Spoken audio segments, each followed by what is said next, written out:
എന്താടാ, ഒരു തെരുവ് നായയുടെ പിന്നാലെ അരമണിക്കൂറായല്ലോ. അതിനെ കൊല്ലാൻ പോലും നിങ്ങളുടെ കൈയും കാലം വരയ്ക്കുന്നുണ്ടല്ലേ. ആ നീയൊക്കെയാണോടാ വായിൽ ബ്ലേഡ് വെക്കുന്നത്?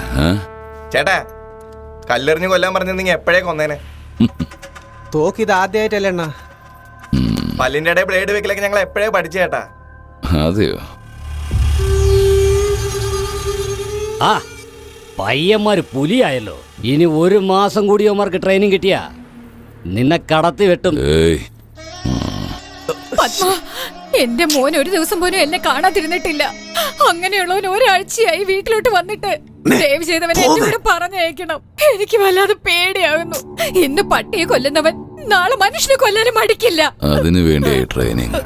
അപ്പോഴേ പേടി മാറും, പിന്നെ മനുഷ്യന്റെ മേലെ കൈവച്ചോളൂ. വേണ്ട പത്മ, മോൻ എന്റെ കൂടെ പറഞ്ഞയച്ചേക്ക്. വേണമെങ്കിൽ ഞാൻ എന്തെങ്കിലും പൈസ വേണമെങ്കിൽ തന്നേക്കാം. എത്ര തരാൻ പറ്റും? തിരുപ്പതിക്ക് പോകാൻ വേണ്ടി ഒരു 10,000 രൂപ ഞാൻ സ്വരുക്കൂട്ടി വെച്ചിട്ടുണ്ട്. അതിന്റെ കൂടെ തന്നെ മഹിളാ സംഘത്തിൽ നിന്ന് 25,000 രൂപയും കൂടി ചേർത്ത് ഒരു 35,000 രൂപ ഞാൻ നിനക്ക് തന്നേക്കാം. പിന്നെ നിന്റെ മോന്റെ വില എന്തെന്നറിയാതെ വെറും 35,000 ഒന്നും പറഞ്ഞ് നാണം കെടുത്തുക. ഇപ്പൊ പത്മയുടെ ആളാ. നിന്റെ മോനൊരു 4 പേരെ കൊന്നു കഴിഞ്ഞാൽ 4 കോടി രൂപ ഉണ്ടാക്കാം. അത് തരാൻ പറ്റും നിനക്ക്? എന്നെ കഴുത്തറുത്ത് കൊന്നാ പോലും അത്രയും കാശിന് ഞാൻ എവിടെ പോവാനാ? ഒരു വിലയില്ലാത്ത നിന്റെ തല ആ കഴുത്തിലിരുന്നിട്ട് എന്തിനാ? ശരവണ, ഞാൻ നിന്നൊരു ജോലി ഏൽപ്പിക്കുക. നിന്റെ അമ്മയുടെ കഴുത്തറക്ക്.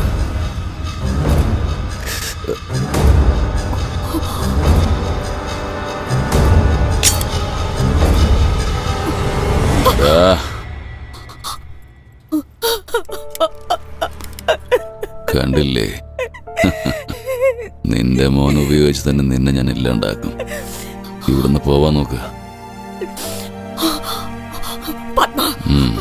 പോലീസുകാര് മുമ്പലത്തെ പോലെ അല്ല, മാറിക്കഴിഞ്ഞു. അതെയോ? എന്റെ മോനൊന്നും സംഭവിക്കാതിരിക്കാൻ വേണ്ടിയാ ഞാൻ നിന്നോട് ഇത്രയൊക്കെ പറയുന്നത്. ഇല്ലെങ്കിൽ നീ എന്താ ചെയ്യാ?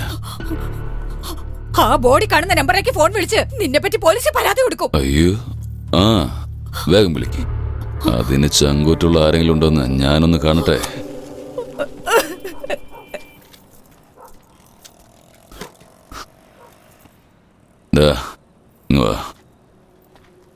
ഇതെന്താ കഴുത്തിലും മാലയൊക്കെ? വടപ്പണി മുരുകന് ശൂലം കുത്താൻ വേണ്ടി മാലയിട്ടാണ് ചേട്ടാ. നീ ശൂലൊക്കെ കുത്തി വേദനിച്ചിരിക്കുമ്പോ മുരുകൻ വന്ന് നിനക്ക് കാശ് തരുമോ? ഇല്ല ചേട്ടാ. പക്ഷെ ഞാൻ അങ്ങനെയല്ല. മറ്റൊരുത്തനെ കുത്തുന്നതിന് വേണ്ടി ട്രെയിനിങ് കൊടുത്ത് ആൾക്ക് 1000 രൂപ വെച്ച് കൊടുക്കുകയും ചെയ്യും. അപ്പൊ ആരാ ദൈവം? ആ കല്ലോ അതോ ഞാനോ? നീ തന്നെ ചേട്ടാ. ദൈവം ശിക്ഷിക്കുന്നു പറഞ്ഞ് നിന്റെ അച്ഛനമ്മ നല്ല രീതിയിലല്ല വളർത്തിയത്. ഈ സമൂഹത്തില് തെറ്റുകൾ പിഴവില്ലാതെ ചെയ്താലാ എന്നെ പോലെ മുകളിലെത്താൻ പറ്റൂ. ദൈവം ഉണ്ടെന്ന് പറഞ്ഞ് പേടിച്ചു നിന്ന ഗോതയിലിറങ്ങി ആരെയും ഒന്നും ചെയ്യാൻ പറ്റില്ല. ഈ ലോകത്തിൽ ദൈവവുമില്ല, പിശാചുമില്ല. ആ മാലയും ഊരിക്കളഞ്ഞേക്ക്. ശരി ചേട്ടാ.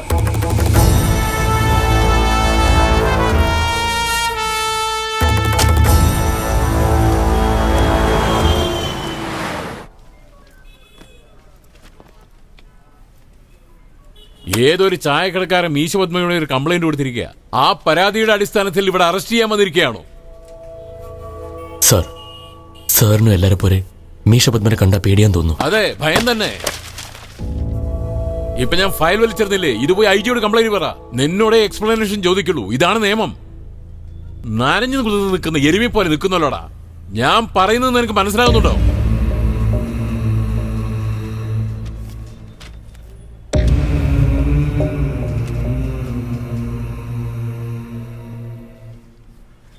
മനസ്സിലായി സാർ. ഈ കാര്യം നിങ്ങൾ IG യോട് പറഞ്ഞ് കംപ്ലൈന്റ് ചെയ്യാൻ പറ്റില്ല. കാരണം സാറിന്റെ എവിഡൻസ് ഇല്ല. എനിക്കെന്താ മനസ്സിലായതെന്ന് സാറിന് മനസ്സിലായില്ലേ? യൂണിഫോം ഇല്ല, കയ്യിലൊരു കവർ. നീ എന്താ റിസൈൻ ചെയ്യാൻ പോകണം? അതെ, സരവണന്റെ അമ്മ പറഞ്ഞെന്ന് പറഞ്ഞ് സാർ പത്മയെ പൊക്കാൻ പോവല്ലേ. നാളെ ഞങ്ങളുടെയൊക്കെ അവസ്ഥ എന്താ? പേടി ഒരു രോഗമാണ്, മനസ്സിലായോ? അതുള്ളവരെ കാണുമ്പോൾ മറ്റവർക്കും വരും. നീ ജോലി റിസൈൻ ചെയ്ത പോലെ നിന്റെ പോലെ മറ്റവർ റിസൈൻ ചെയ്യും. ഇപ്പോഴാണ് എല്ലാരെയും നന്നായി കൊണ്ടുവന്നത്. പറയുന്നത് കേക്ക്. എന്ത് കേൾക്കാനാ? നാളെ ഞാൻ റോഡിൽ കൂടെ പോകുമ്പോഴേ പത്മയുടെ ആൾക്കാർ എന്റെ മുഖത്ത് ആസിഡ് ഒഴിച്ചാൽ എന്ത് ചെയ്യും? ചുമ്മാതെ ഞാൻ പോലീസ് അറിയാന്ന് പറഞ്ഞ് ഇപ്പൊ തന്നെ എന്നെ കെട്ടാൻ ഒരുത്തനും വരുന്നില്ല. മതിയാക്ക്. നീ ആരാണ്? നിന്റെ ജോലി എന്താണ്?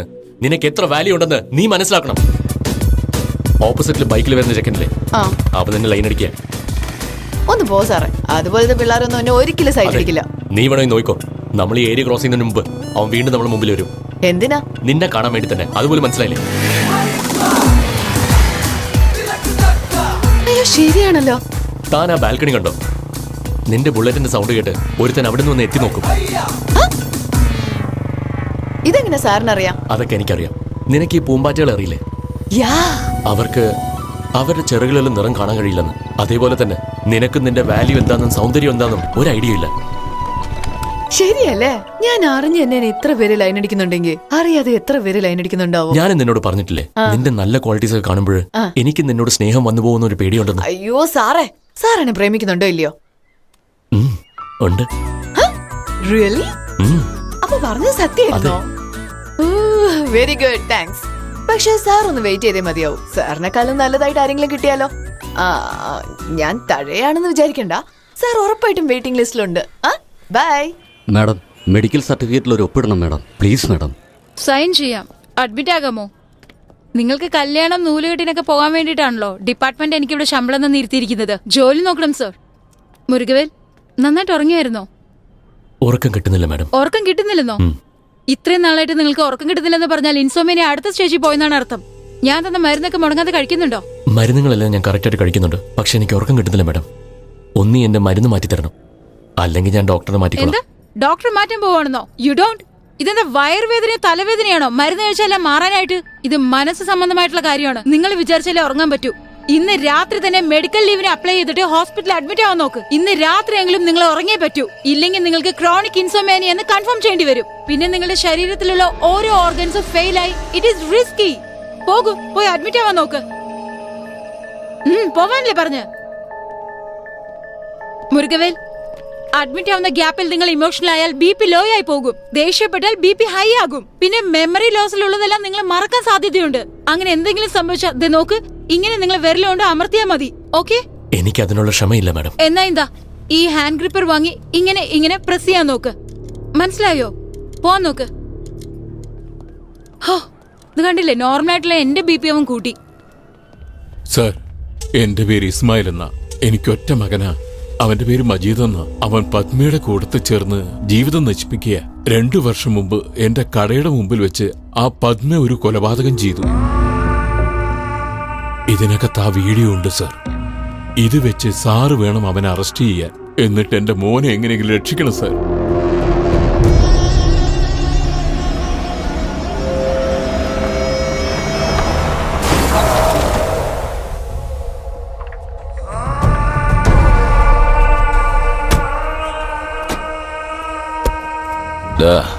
ഈ ടയർ മാറ്റിയിട്. എല്ലാരും വന്നേ.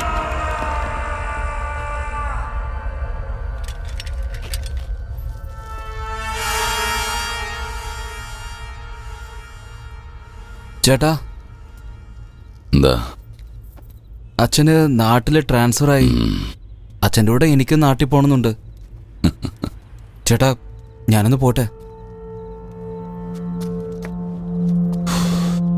ആരാടാ പെണ്ണ്? പേര് കൺമണിന്നാ. പോകുമ്പോഴും വരുമ്പോഴൊക്കെ എന്നെ കണ്ട് ചിരിക്കാറുണ്ട്. എന്താ, എന്നെ സ്നേഹിക്കുന്നുണ്ടോന്ന് ചോദിച്ചു. അതേ, സ്നേഹിക്കുന്നുണ്ടെന്ന് പറഞ്ഞേട്ടാ.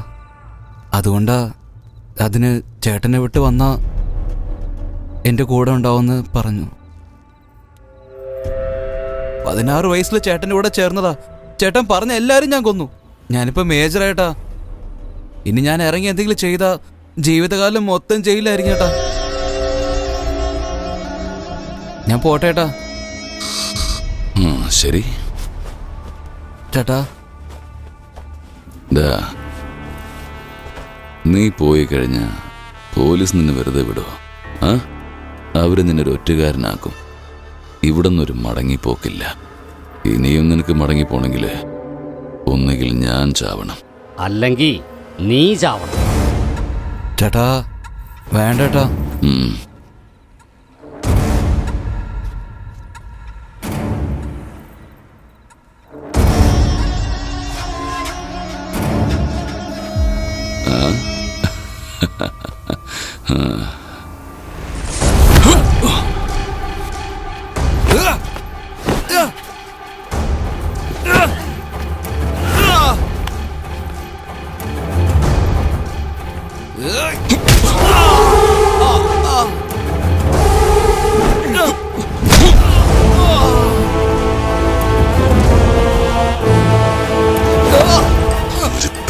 വേണ്ടി നീ പോകുന്നോ?